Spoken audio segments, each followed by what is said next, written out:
Janus Sandsgaard er fagchef inden for digitalisering hos Dansk Erhverv. Han ser automatiseringen som en naturlig udvikling i erhvervslivet på arbejdsmarkedet. Vi interviewede ham.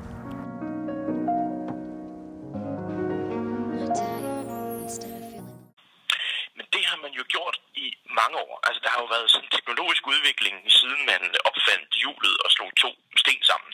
Og nu er teknologierne så bare gået fra at være sådan noget mekanisk noget til i virkeligheden at omfatte mange flere jobfunktioner. Man laver et computerprogram, som kan skrive artikler til en avis. Og det sker jo fordi, at det er knageme-smart. Og det betyder jo ofte, at mennesker kan så lave det, som mennesker er gode til, hvor man har mere kreative ting. Og så kan man sætte robotterne og computerne til at lave alt det grove og kedelige og rutineprægede arbejde. I USA mistede mange McDonald's-medarbejdere deres job på grund af maskiner. Firmaets konklusion var, at maskinerne simpelthen var hurtigere og mere effektive og alligevel aldrig blev syge.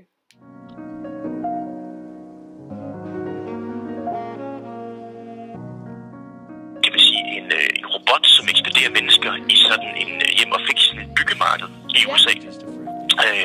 Og den er jo ideen, at den skal, man går hen til den, så taler man til den, og så følger den så kunden hen til hylden og viser, at det er den her skrue, du skal bruge, og måske giver den nogle gode råd. Og så kan det jo være, at menneskets rolle der så er at sige, okay, robotten tager de der vildt rutinemæssige ting med, at herr Jensen kommer med en eller anden kedelig skrue og skal følge sig til en kedelig hylde.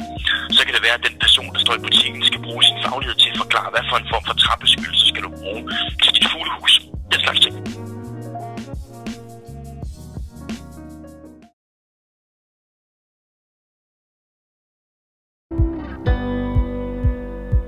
We started out in 1898, where my great-grandfather was the first to take patent on thread cutting tools. For nogle år siden gik værktøjsproducenten Thyma Tools konkurs og blev nødt til at sende størstedelen af deres produktion til Kina. We bought the company back, and then we found out how shit it was. Instead of taking the production back from China, we're simply setting up robots or CNC machine centers, as they're called in our line of business. I believe that I can make products at the same price as China in Copenhagen with robotics. Machines cost the same. Virksomheden brugte ny teknologi som 3D-printer og software til at forbedre deres produktion, så det kom hjem til Danmark igen. They will just print whatever they need. So therefore we started the company Thyma 3D Print. This technology will revolutionize the way we produce today. There's no doubt. To be very honest, this company we're sitting in right now is thriving, it's growing, but I must also say that it would not have been alive right now if we have not done those a little bit crazy things we have been doing.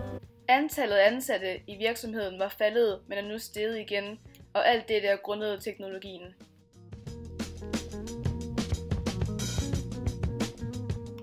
For 4 år siden begyndte internetbutikken Amazon at overveje. Hvad hvis man kunne gå ind i en butik, tage noget, og så gå ud igen?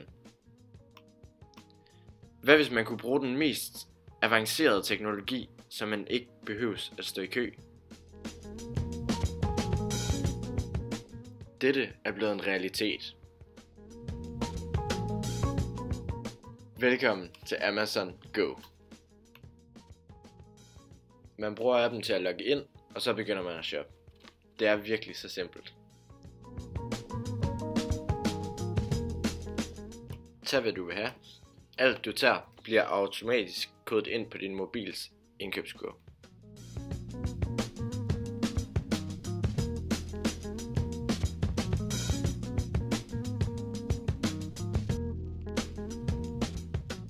De kalder det Just Walk Out Technology. Når man har hvad man skal bruge, går man. Når du er gået ud af butikken, bliver der sendt en kvittering til din mobil.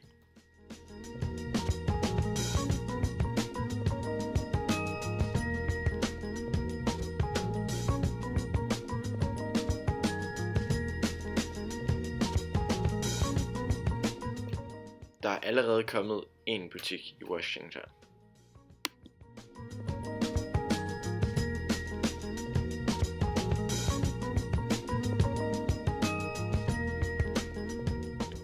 Det her er fremtidens hjemmehjælper. Og den er lige nu ved at blive udviklet af forskere og studerende på SDU's institut Robot.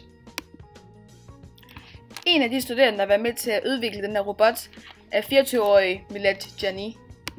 To see the possibilities of how we can help people who are not able to help themselves, so we can use a robot like CareRobot as an assistant for them. Når jeg bliver gammel, så vil jeg fandme have den sejeste gadgetpakke af støvsugerrobotter og vaskerobotter og alt muligt andet. Men jeg vil knæme også have nogle mennesker omkring mig. Og det kan robotten jo ikke erstatte. Det kan godt være, at det sociale liv ser anderledes ud, men det er jo ikke sådan, at den, der hjælper mig i bad, skal udgøre